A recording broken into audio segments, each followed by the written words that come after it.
Ahead and start. My name is Catherine Hansen, and my goal today is to go over the Mips program and talk about an exciting new opportunity that the Ventura County Medical Association is offering to create a virtual group as a way of dealing with Mips. So with that, first slide. Okay, that's me. So some of you may know me. I used to be the chief lawyer for CMA for many years. Go ahead.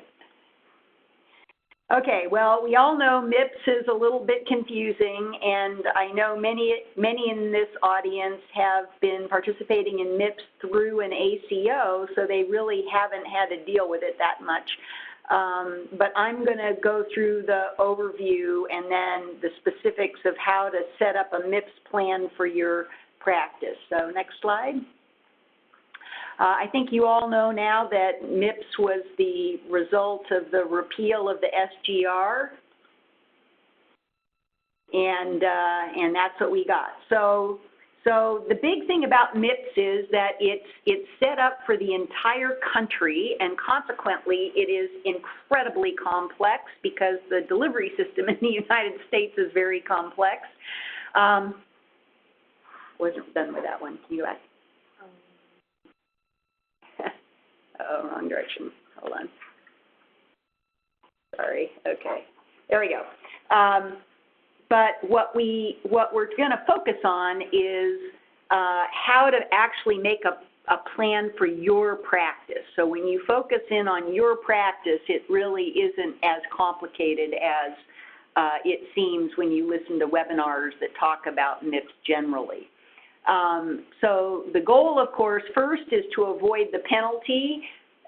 Second is to maximize the bonus, the payment adjustment that you'll get 2 years later if you do well.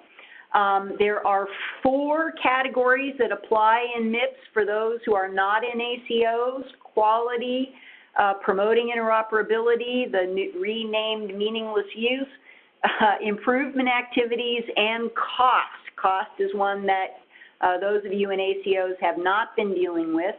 And then there's some complicating factors that we'll talk about at the end. And then, of course, the big thing is you have to actually do the reporting. Next slide.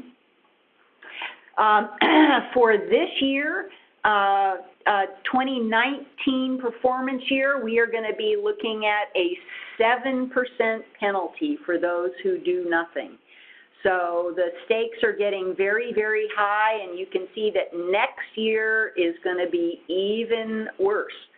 So it is really critical for folks that haven't engaged in this to get engaged so that they don't end up bankrupting themselves. Next slide. Also, the fee schedule at this point is essentially frozen. They are planning again to start increasing the fee schedule in 2026, and at that point there'll be a differential depending on whether you're in an advanced APM that has downside risk. But anyway, obviously there's a few years for that. Okay, so Mips profiles all eligible clinicians on those 4 domains. And then it publishes each clinician's results on the Physician Compare website, which is completely public. So you will get a star rating that your patients and all your payers can see. For 2019, the threshold is 30 points. That means that if you do not score 30 points, you are going to get a penalty. It will only be the 7% penalty if you actually score fewer than about 6 points, but it will still be a penalty. And the folks who are covered by Mips have actually expanded this year to include 6 new categories: physical therapists, OTs, speech and language pathologists, clinical psychologists, nutritionists, and audiologists. So to the extent you have those folks in your practice, you are going to need to report on behalf of them as well as the doctors and others who have been in the program from the beginning. If you score above the threshold, you will get a payment enhancement in your Medicare fee schedule starting in 2021.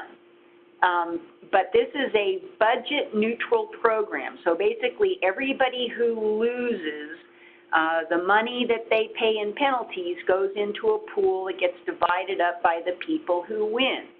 And there is a scaling factor, so you can't get a huge amount if everybody were to fail, for example.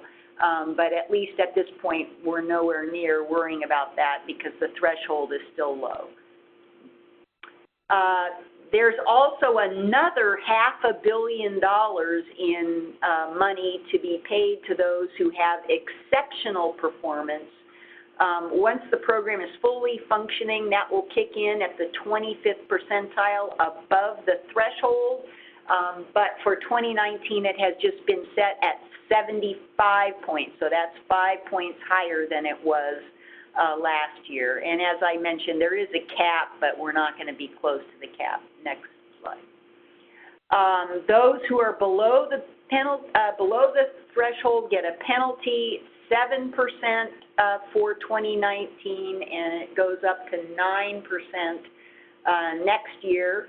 And that full penalty applies not only to the people who do nothing, but the people who score in the bottom quartile below the threshold. So for 30 points, it's what, a little more than 7 points or less, you get the full 9% penalty. Next slide. The adjustment applies to all Part B professional services. Last year it applied to all Part B services, but they pulled the drugs and DME out, so it's now only professional services. The government is predicting that there will be about $372 million transferred from the losers to the winners. That is on top of course, the $500 million for those who are the exceptional performers. And at this point, the government at least is predicting that the maximum bonus for 2021 based on 2019 performance will be 4.69%. So those who score a perfect 100 would get a 4.69% fee schedule increase in 2021. Okay, so still clear as mud, right? We'll go a little bit farther to figure out how to maximize your score. Okay, so first of all, avoiding the penalty. No doctor should get the penalty. It is very easy to avoid the penalty. If you have fewer than 200 Medicare fee-for-service patients, we're not counting any MA patients in Medicare Advantage HMOs or PPOs, just regular original Medicare fee-for-service. If you have fewer than 200 or you receive less than $90,000 in Medicare Part B professional service revenue, or you provide fewer than 200 Medicare Part B professional services, you are exempt from the Mips program. So that means you do not have to do anything. You can do something. We'll talk about that in a minute. But if you're under this, you could just do nothing. The problem, of course, is you'd get a fee freeze in 2021. Assuming that you are not exempt and can't avoid the penalty that way, then you only have to get 30 points in 2019. The easiest way to get 30 points is to do an improvement activity, and there's about 150 plus of those. Many of them are very simple things you're already doing, I promise. That gets you 15 points. And then you have to earn another 15 points. So you would either have to get 15 points for your promoting interoperability measures, or assuming you are a small practice, you would have to report at least 5 quality measures once for 5 patients. So basically for each of 5 patients, you'd have to report a quality measure. As a small practice, you get 3 points when you report one measure. If you are over 15, if you have 16 or more clinicians, then unfortunately you only get 1 point for those quality measures. And of course you have to report. Okay, so new for 2019, there is essentially an option for people. So if you are not under all 3 of those low volume threshold criteria, then you could choose to be in the Mips program. And why would you want to do that? Well, I'd say there's 2 reasons. The first is that a fee freeze is bad, and you actually could get some kind of fee increase if you participate and do better than 30 points. But the second reason is that the population is aging, and so more and more people may well be in this program. More and more of your patients may be in this program such that you end up over the low volume threshold. And really, this 2019 performance year is your last year to get essentially a free shot at figuring out how to do the program, because virtually anybody can avoid the penalty. Next slide. Okay, so basically you really want to start planning now for Mips for 2019.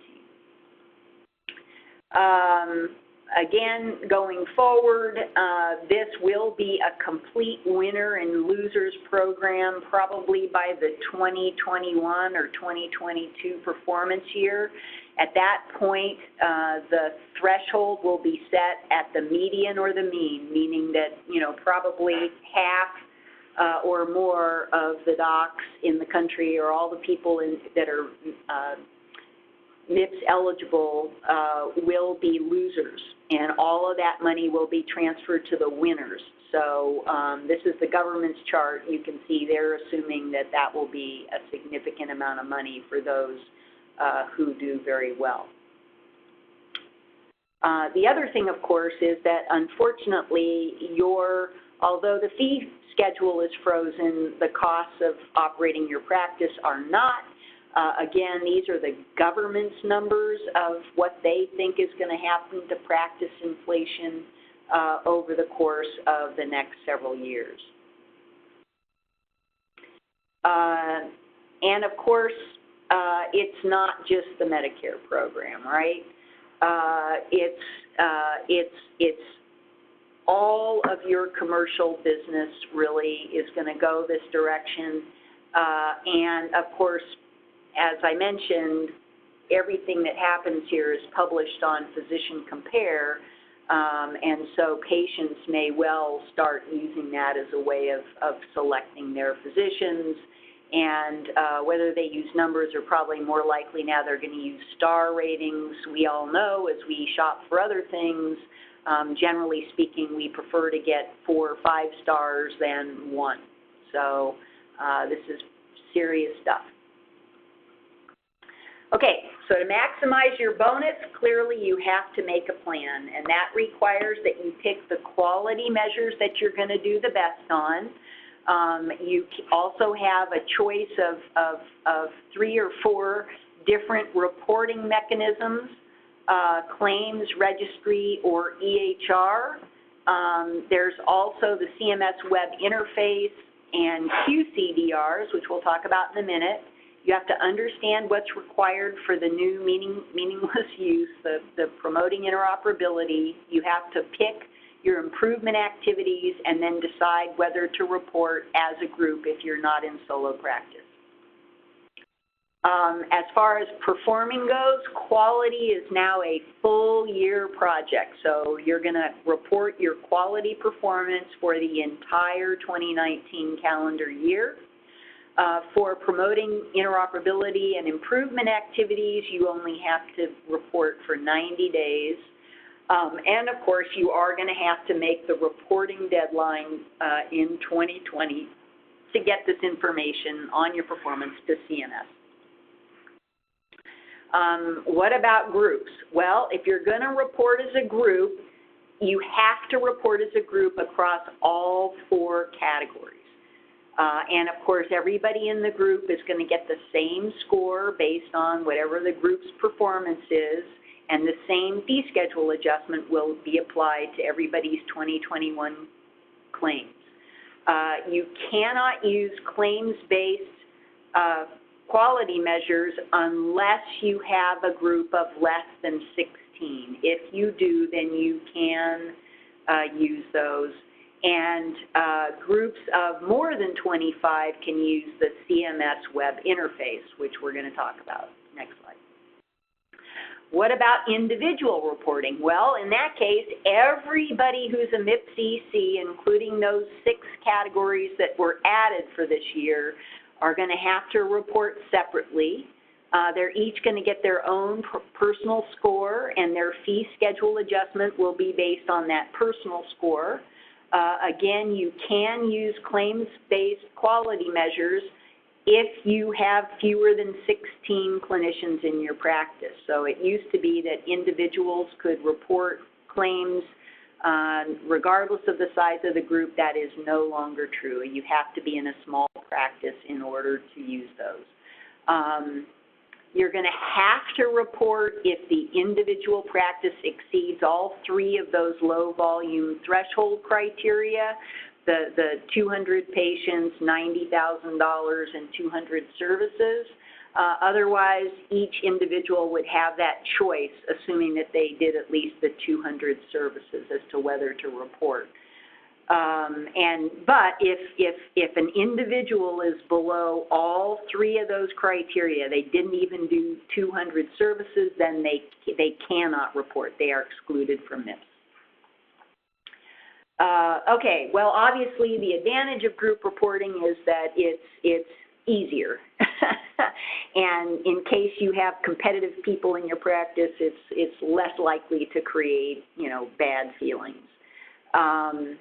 And it does also give you the opportunity to get a fee schedule increase even if the individual practitioners were all below the threshold, because typically the group, when you add everybody up, is going to be over the 90,000, et cetera. The bad part is that obviously if you want to reward individuals based on what they do individually, it's a little harder to do that because it's hard to know who did what. And of course, if by adding everything together, you're over the 3 thresholds, the 90,000, the 200 patients, and the 200 services, then you must report to MIPS. Okay, so what does a quality plan look like? Well, in this program, you, generally speaking, are going to have to pick 6 measures. The first measure you pick has to be an outcome measure. If you don't pick an outcome measure, you will automatically get 0 points for one of these 6 measures. And then you pick 5 other measures. Generally speaking, you want to pick as many outcome and high priority measures as you can, because you get bonus points for the outcome and high priority measures. If you are in a specialty for which there is no outcome measure, and there are some, then you must pick a high priority measure as your one mandatory measure. And then if you're in a group that is larger, is 16 or bigger, the government will throw a 7th measure on there called all-cause hospital readmission, and that is calculated administratively from claims, so you don't do anything with that. Thus, if you're a large practice, your total possible points are 70. If you're a small practice, they're going to be 60. If you're a small practice for 2019 and 2019 only, you automatically get 6 additional points for this category as a bonus to try to equalize the situation with larger groups. Next slide. So again, to maximize your score, the first thing is to pick all your available measures. Consider reporting on more than 6 measures because only the highest 6 are going to be counted. So, you know, you can report on 10 measures if you like, if you aren't sure which measures you're going to do best on, or you want to try out some outcome measures that perhaps you haven't done before, but you want to start moving that direction. Next slide. You want to pick measures where you're going to excel. So obviously, you know, that's something you have to decide looking at the measures. You get anywhere from 1 to 10 points for each scored measure, except as I mentioned, for small practices, you get a minimum of 3 for at least 2019. However, if you are not reporting claims or the web interface, that means you're going to have to report on 60% of your patients regardless of payer for those measures. So it is a way bigger task than just the web interface for those of you that have been dealing with the web interface. And you have to report for the full year. You have to have a minimum of 20 cases to get scored. So when you're picking measures, you want to pick some that you know you're going to have at least 20 cases of, and it has to be a measure that has a benchmark. You can pick measures for this year from different submission methods, so you could pick a couple of claims-based measures and then some registry measures and throw in an EHR measure if you like. The main issue with that obviously is just the administrative hassle of are you going to be able to keep all that together? Next slide. Okay, when we talk about having a benchmark, the government publicizes a complete list of the measures and their benchmarks to the extent that they have benchmarks. This is a little old now for high blood pressure, and you can see that the third decile to do well in this, it really depends on which type of submission method you're doing. It tends to be the case that you get higher scores if you're using the EHR submission method because other people haven't figured that out yet, and so the average scores are lower. And obviously to get a 10, which is what you want, you have to get to the 10th decile, and so you can see the level of performance. So for EHR, high blood pressure, at least 80% of your patients would have to have their blood pressure controlled in order for you to get a 10. As I mentioned, you definitely want to take advantage of bonus points. So you get 2 additional bonus points for every outcome or patient engagement experience measure over the required minimum. Outcome measures is clearly where the government is going. They've basically said they're going to be eliminating all process measures over the next several years. So definitely, try to go here. The advantage of 2 points is that if you were to get score in the 8th decile of the benchmarking, then you still would get a 10. If you can't do outcome measures or there aren't any more for your specialty, you should also take a look at these measures that have a 1-point bonus. Because again, if you score in the 90th percentile, you're still going to get a 10.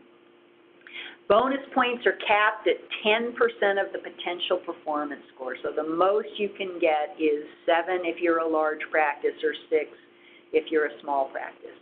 You also get bonus points for end-to-end reporting. For the most part, that's going to be reporting using the EHR methodology. It has to be done in a way that essentially there's no manual work.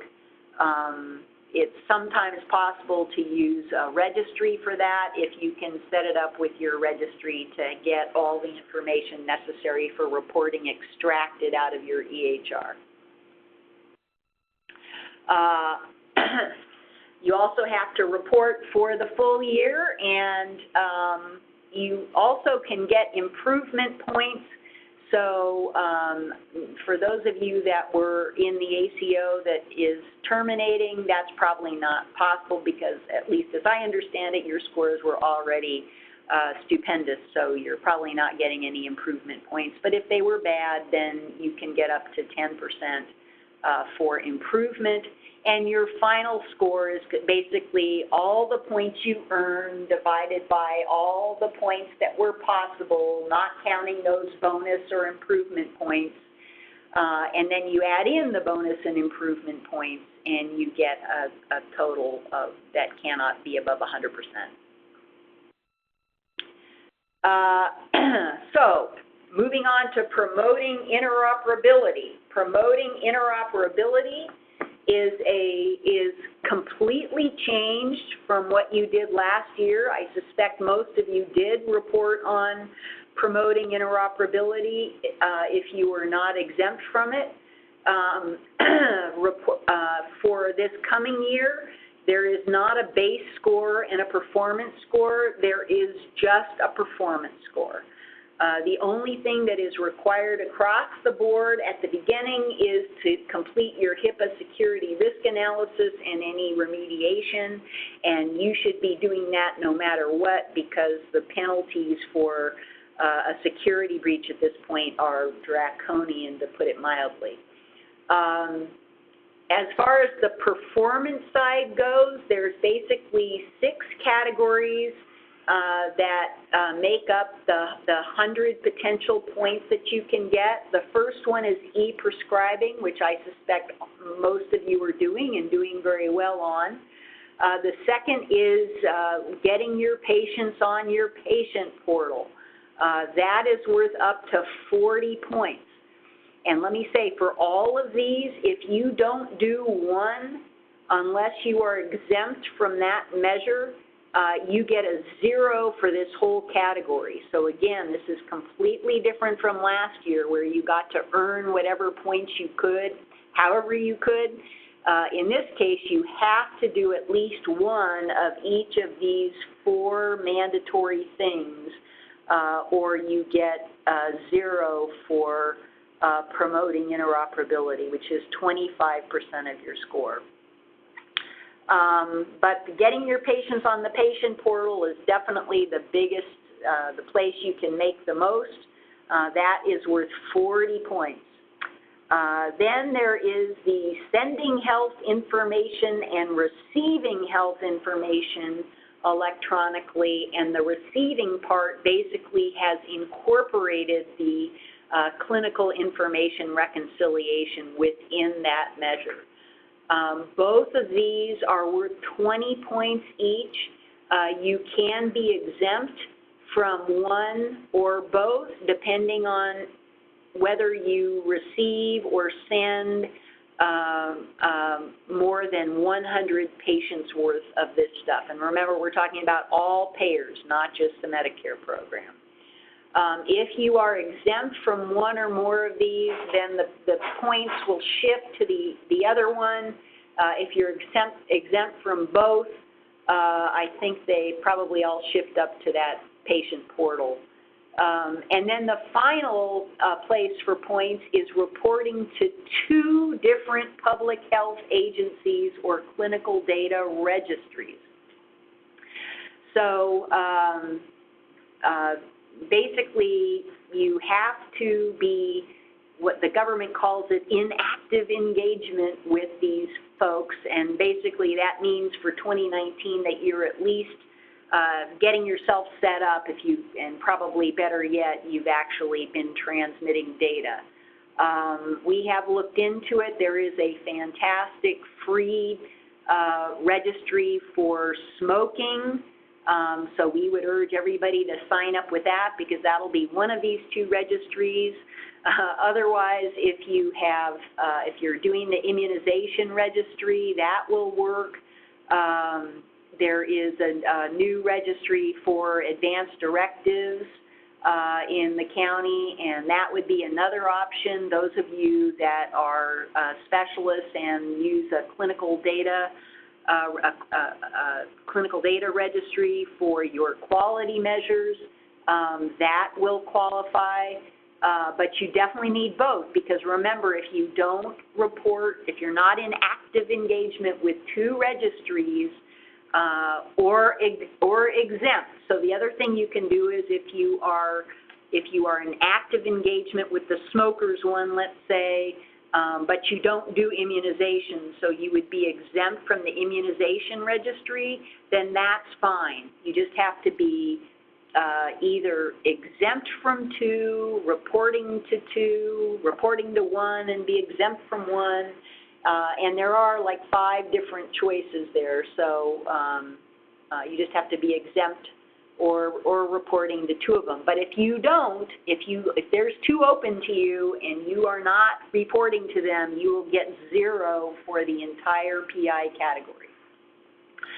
Okay, and then finally, there are 2 bonus opportunities. One is querying the PDMP, since I think that's a law in California. My guess is every one of you will get those 5 points.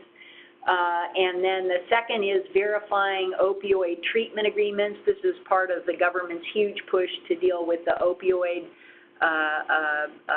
epidemic. So those are, and for each of those, you just have to do each of those things once, and you get those 10 points. So everybody should get those 10 points. Okay, next category. So anyway, one last critical point. You must have 2015 certified EHR, or you get 0 points. So the days of the 2014 certification as qualifying are no more. If your EHR is not 2015 certified now, you should contact them ASAP and find out what their timeline is for 2015 certification. If they don't have one, or if you are otherwise not confident, it is time to move to a different EHR that is 2015 certified. You have to complete an annual HIPAA security risk adjustment analysis, and then you have to achieve at least 100 points for performance to maximize your score, obviously. So you're going to report on all required measures. You want to do everything as often as possible, because the scores are based just on how often it happens. So if you, the denominator is going to be whatever the total patient population is that could have been involved in the measure, and the numerator is going to be how often it happens. So if you have 1,000 patients in your practice and 500 of them have gone to your patient portal, you're going to get 5. You get 5 points for that, because 50% of your patients are doing it. And obviously you want to take advantage of the bonus points, and again, you're going to have to report for a minimum of 90 consecutive days and then make your performance report. Okay, improvement activities. As I mentioned initially, this is the easiest category. There are a zillion things that you can do, that you can choose from. You haven't in the past, generally those of you in an ACO, because being in an ACO automatically gave you the points you need. For most small practices, you only have to have 20 points. And if you report as a group, only one person has to do the improvement activity to qualify. So again, to maximize your score, pick activities that you're going to do that are going to give you the reports you need. Go ahead and do those things and then report. Okay, cost. Cost this year is made up of 2 measures that will apply to almost everybody: the total per capita cost and the Medicare spending per beneficiary measures.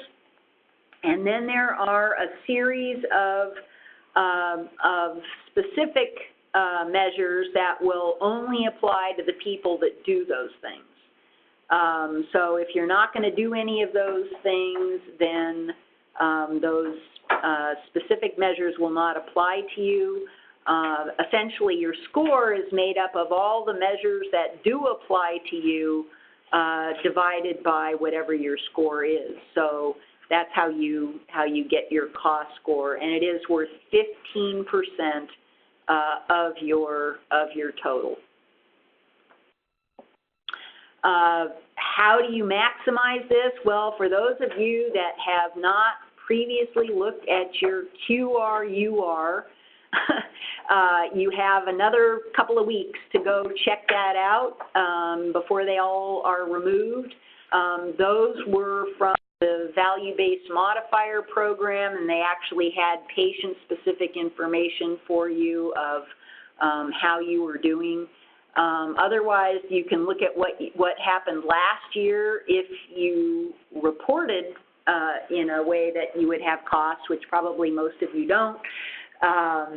But in general, you're going to want to look for ways to be more efficient, which are the same things you were doing in the ACO, avoiding unnecessary hospitalizations and SNF days, increasing medication adherence and patient engagement, and maximizing prevention. I suspect all of you have learned at least something about the importance of CPT coding and ICD coding. ICD coding in the world of value-based medicine is probably even more important than CPT coding going forward. So if you don't know what RAF is, it's time to start learning about that. If you don't have any cost measures attributed to you, then the 15 points from this category will be shifted over to quality, which will make your quality score worth 60% of your total Mips score. So we've gone through everything. Here is your total Mips plan. We're basically showing you what the weight of the measures are likely to be, what your possible points are, and what your potential score is, and obviously your goal is to get as close to 100 as you possibly can. Okay, so why consider a virtual group? Well, a virtual group is basically much like an ACO. It's a group of docs that come together in order to work on quality stuff, on Mips, and that's their only relationship, so they don't have any other economic relationship.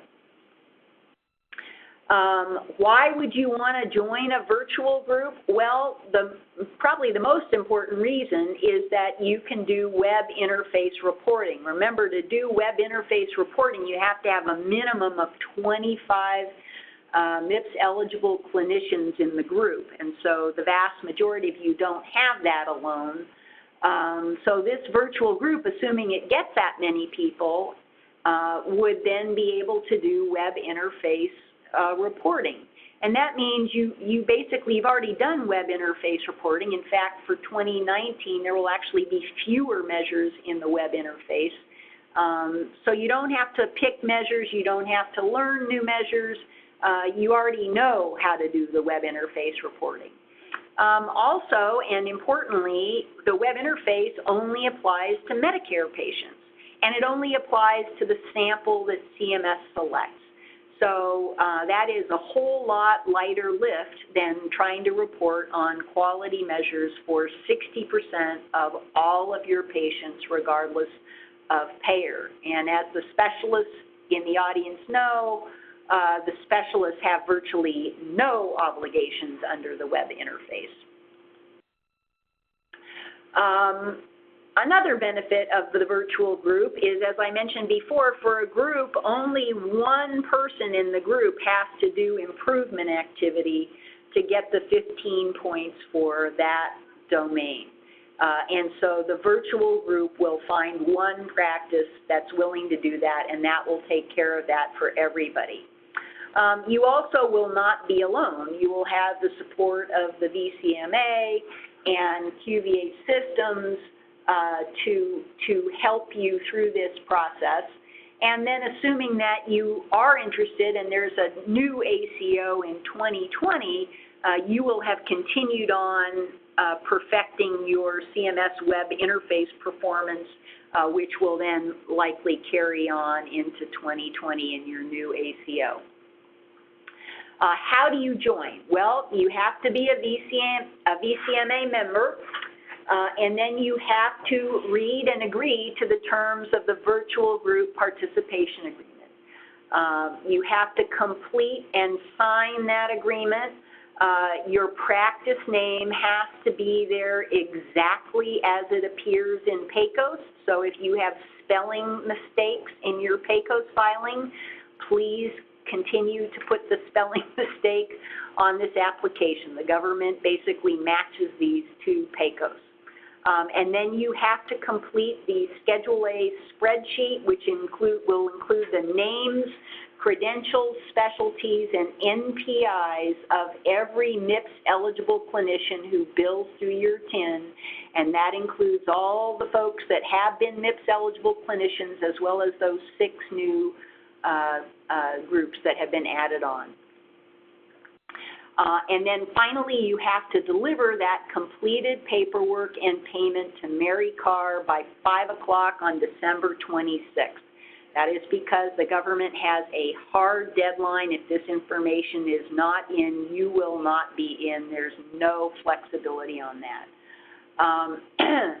Your participation fees in this for PCPs, which basically would include anybody who's acting as a PCP and thus going to be part of the web interface selection and performance process, is $599, and specialists are going to be $999 each. And the reason specialists are paying more is because the specialists don't have to do anything on the web interface reporting, and it's only fair to rebate funds back to the PCPs that are carrying the laboring oar on the web interface reporting. So you can see the whole program really isn't that complicated. The reason that people get all hung up in it is because there are exceptions and complications. If you're brand new to Medicare, if you're not a MIPS eligible clinician, if you're a qualifying or partially qualifying APM participant, or below all the low volume thresholds, obviously you're exempt from the program. Other things that will change what you do will be what specialty you have, whether you're non-patient facing, whether you're hospital-based or facility-based, ASC-based, whether or not you're a small practice, whether you're in a rural or health professional shortage area, whether you have no control over the health information technology, where you practice, there's no internet available to you, whether you have a 2015 EHR, whether you're in a patient-centered medical home or other patient-centered practice, all of those things end up changing the way the program weights various things or excludes you from various things. But it's really important not to get hung up on all of the complications and miss the forest. Okay. So once you complete your MIPS plan, you know what you're going to do in order to maximize your score, then you have to figure out how you're going to report to CMS. So you have to pick your reporting period for those 2 categories, PI and IA, that allow you to pick any 90 days, and how you're going to report. We've already discussed the fact that quality is a full year in 2019, and PI and IA are 90 consecutive days. You can pick different ones. So you could decide you're going to do your improvement activity in the first quarter, and your promoting interoperability, whenever. You can do the whole year if you like. Basically, you want to pick whatever quarter most of your patients who come in are going to access your patient portal. So that is the single biggest driver of when to pick your PI category that, and or you wait until the end of the year on the theory that you're getting better as you go forward. And also for those of you that are still on a 2014 certified EHR and you have vendors that aren't going to be certified until the summer or whatever, obviously you're not going to be able to start reporting PI until you're on 2015 cert.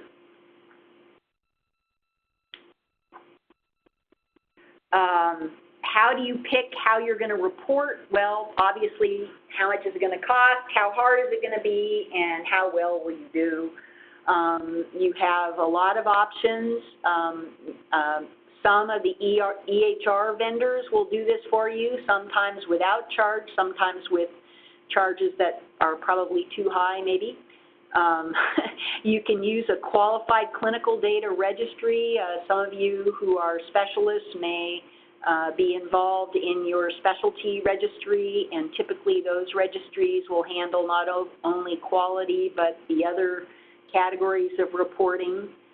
You can use a Mips qualified registry, like the one that, like the AIR registry that will be supporting the virtual group if you join that. And you can report direct to CMS depending on what you're doing. So obviously if you're using claims-based measures, you report directly to CMS by putting the CPT2 codes relevant to those measures on your claims. The CMS web interface is obviously a direct to CMS report. And then attestation. So for both the improvement activity and promoting interoperability programs, you can make an attestation that you have done those things. We've already talked about the fact that if you are engaged with us, we do offer 2 tools to make it easy, or easier anyway, for you to do the program. The Mips Navigator is a way, like TurboTax, to just go through, put in your practice demographics, pick your measures, and generate a Mips plan. And then if you use our registry, that plan actually becomes the dashboard for you to track your performance against. And with that, I'm going to go ahead and take questions. Well, thank you so much, Catherine. That was a great presentation and overview. So I'd like to actually ask questions in sort of 2 different ways. First, questions about the virtual group. And I've got just a couple. So how would the virtual group collect and aggregate data across the many different EHRs and TINs within the virtual group? Sure. Well, we would do that in the way that probably has been done in the ACO. So what we do is set up a process with those who have EHRs to get an electronic feed of the data elements that are relevant to the measures. So we have done that either using the API that the 2015 certified EHRs are now required to offer, that let us just pull directly from the EHR the data elements that are relevant. And then from those that don't have that, or we can't build a bridge easily enough, then we use a CCDA upload, and virtually every EHR will generate a CCDA upload that generates most of the information. And that's part of the agreement. There's a discussion of this in the virtual group agreement, that those who join the virtual group will agree to be part of that process, because the goal, of course, is to be tracking results through the whole year for everybody, because obviously we have no way of knowing who is actually going to get selected at the end of the year. The other thing we have long learned is that the best way of maximizing the web interface scores is to maximize the use of the annual wellness visit, because obviously at that visit the vast majority of measures can be dealt with. And Obviously, using the annual wellness visit also has the additional advantage of providing additional revenue to the practice. Great, thank you. A second question is, which submission mechanism would the virtual group use? And I guess that would depend on how many joined. Is that right? Right. Well, at this point, the virtual group has only one goal, one purpose, which is to use the web interface.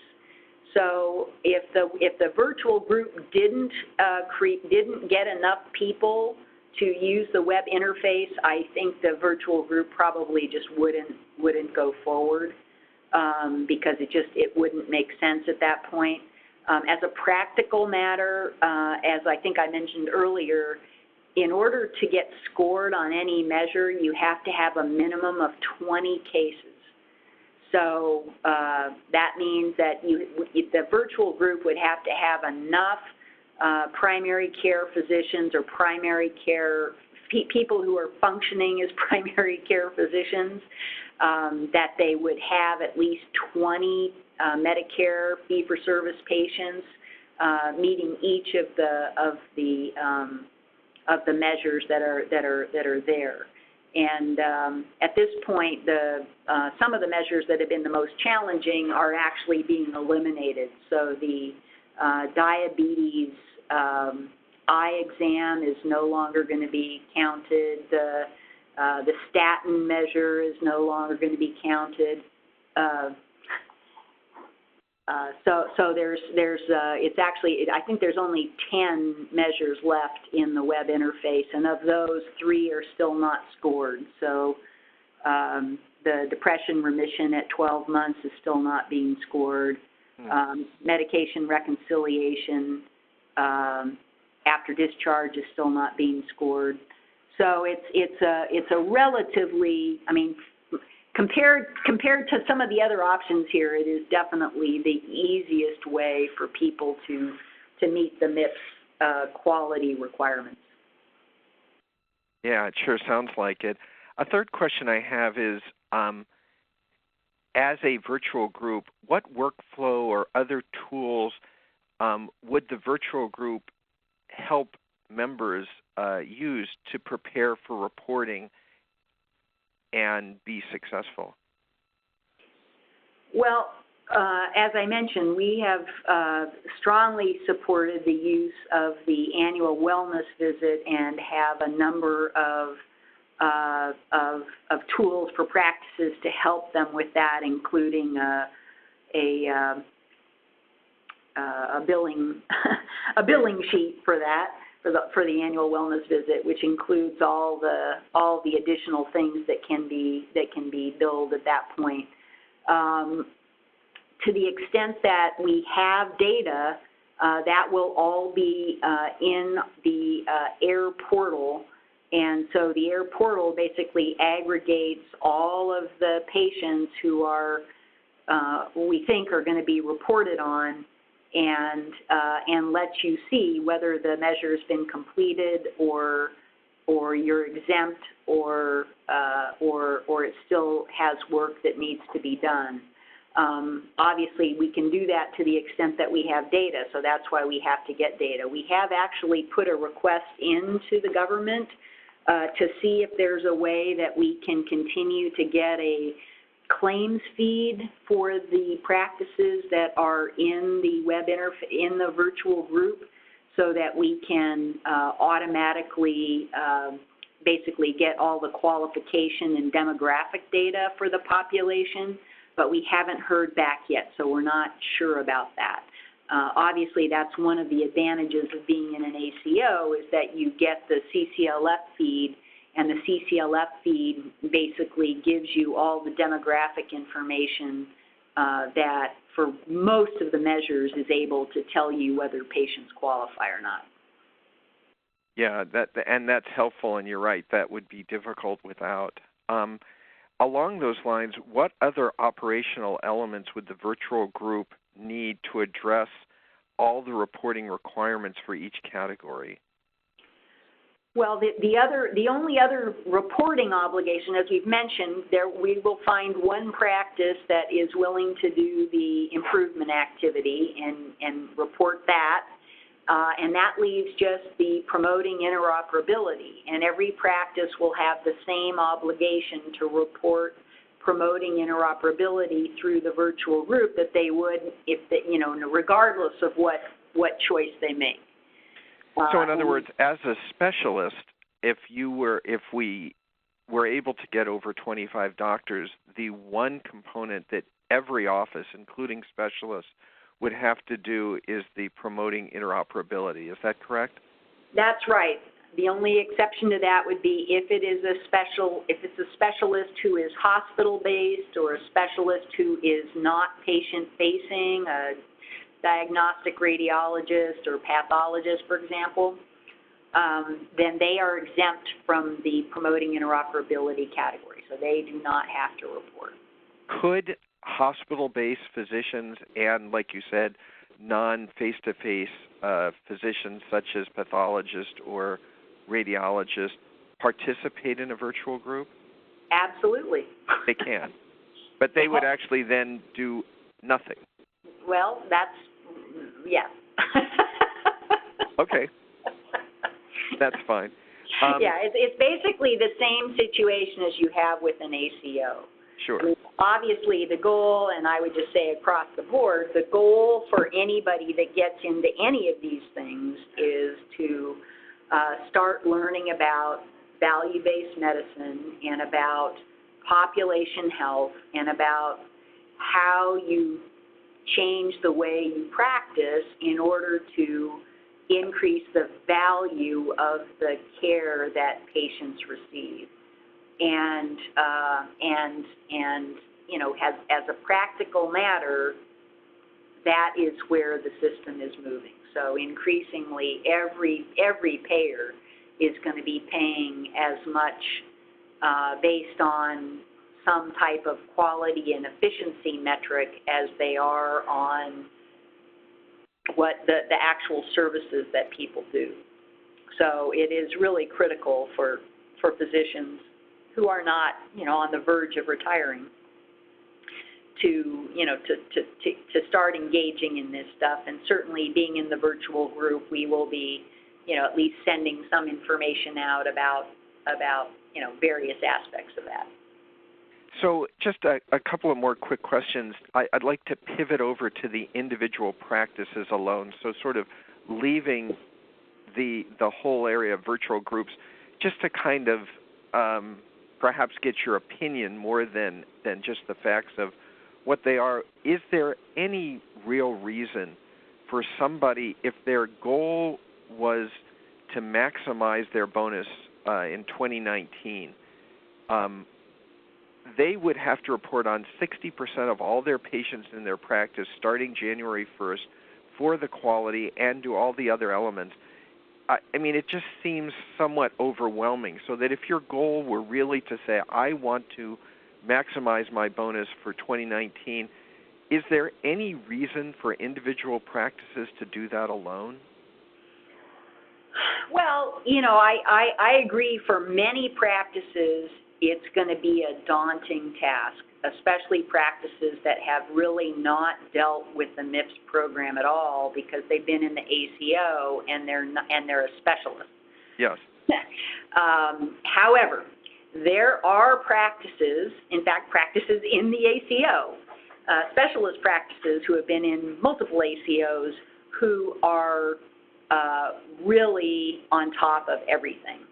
And they know because they already have a state-of-the-art 2015 certified EHR, and they have been either working with their specialty clinical data registry or with the EHR measures in their EHR. They know that they can get a perfect score. And so for those practices, obviously the advantage for them is that they know they're going to get a perfect score. The virtual group, everybody in the virtual group is going to get whatever that score is. And so they are, beholden to how well others in the virtual group do. So those are the folks who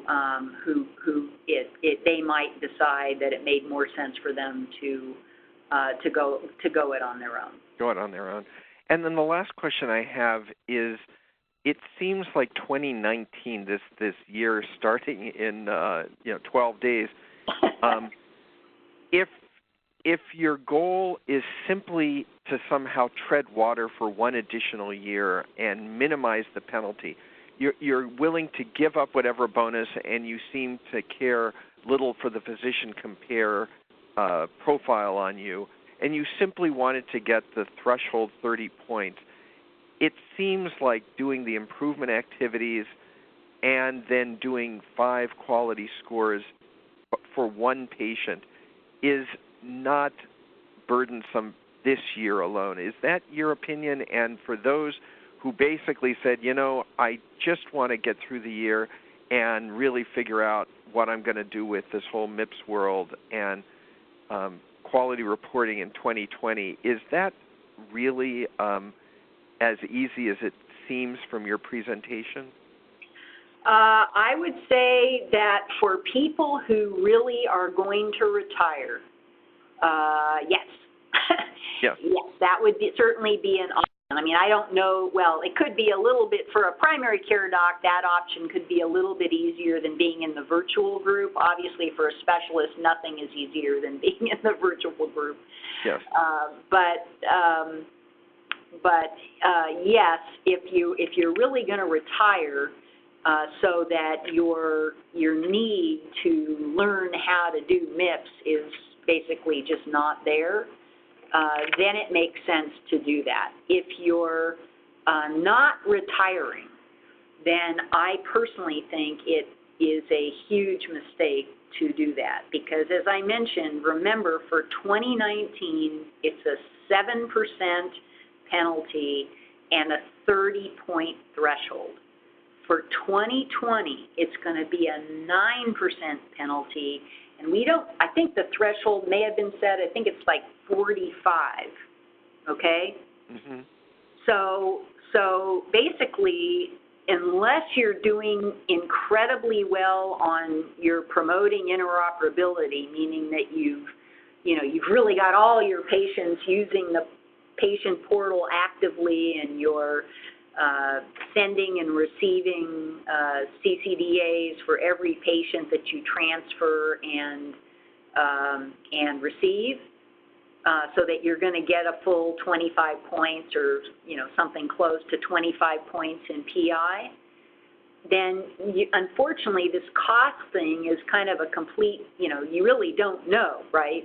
Sure. Because for cost, and I think the slides will be available so people can look at them more, but there is some information available on the CMS website that's cited in the slides for those 8 special categories of cost measures, and people can actually go and see if they are within one of those measures. They can look and see what their scores were. But unfortunately, for last year, even if people had cost scores, which most of this group won't, they weren't patient specific. So they can know they did well or bad, but they really aren't in a position to understand what to do to do better. And so you can't really count on getting cost points, or certainly very many cost points. So you can see that if you're not doing, incredibly well on the EHR side, and you really don't know about the cost side, there's really no way to get to 45 points. Sure. So that's why, and then the year after that, the score is probably going to be, 60. I mean, the threshold will probably be 60 or 65 or something like that. And at that point, there's no way to get there except for by being able to perform on these quality measures. Sure. Catherine, those are the questions that I thought of, but I would just like to again thank you in providing a wonderful overview of a very complex subject. And I think you accomplished Macro Made Easy for 2019. Again, I'd just like to thank you on behalf of the Ventura physicians who get to hear this, and I look forward to continue our conversation over the next weeks and months. Okay, well, thank you so